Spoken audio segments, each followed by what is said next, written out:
ఇంట్లో ఏ పండగకైనా పబ్బానికైనా మామిడాకులు ఎంత ప్రాముఖ్యమో అలాగే వేపాకులకు కూడా అంతే ప్రాముఖ్యత ఉంటుంది. వేప పుల్లతో పళ్ళు తోముకోవటం, పంటకు పురుగు పట్టకుండా వేపాకు రసాన్ని పిచికారీ చేయటం, బియ్యంలో వేపాకును వేసి ఉంచటం అనేది అనాది కాలం నుంచి వస్తున్న పద్ధతి. కొన్ని ప్రాంతాల్లో వేపాకుకు పూజలు కూడా పరిపాటాయి. అలాగే ఉగాదిలో వేప పువ్వు ఎంత ముఖ్యంగా ప్రత్యేకంగా చెప్పనక్కర్లేదు. వేపగాలి కూడా మంచిదని ఎక్కువగా ఆ చెట్టును ఇంటి పరిసర ప్రాంతాల్లో పెంచుతారు. ఇన్ని గుణాలున్న వేప చెట్టు నుంచి పాలు కారటం మీరు చూసారా? అయితే నేను చెప్పబోయే ఈ స్టోరీలో అదే జరిగింది. ఈ వింత ఘటన నంద్యాలలో జరిగింది.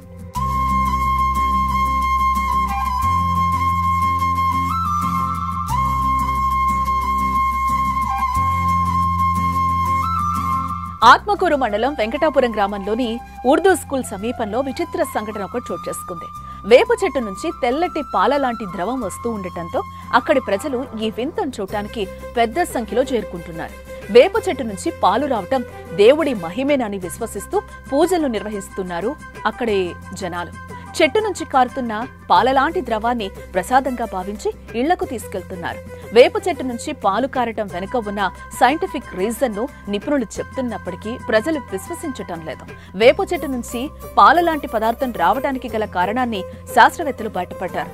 భూమి నుంచి వేరుభాగం గ్రహించే పోషకాలను జైలెం అనే కణజాలం యొక్క కాండానికి ఇతర భాగాలకు సరఫరా చేస్తుంది. ఒక్కోసారి ఈ కణజాలం పగిలిపోతే చెట్టు నుంచి పాలలాంటి పదార్థం బయటకొస్తుంది. అంతే తప్ప అందులో ఎలాంటి మహిమలు లేవని చెప్తున్నారు శాస్త్రవేత్తలు.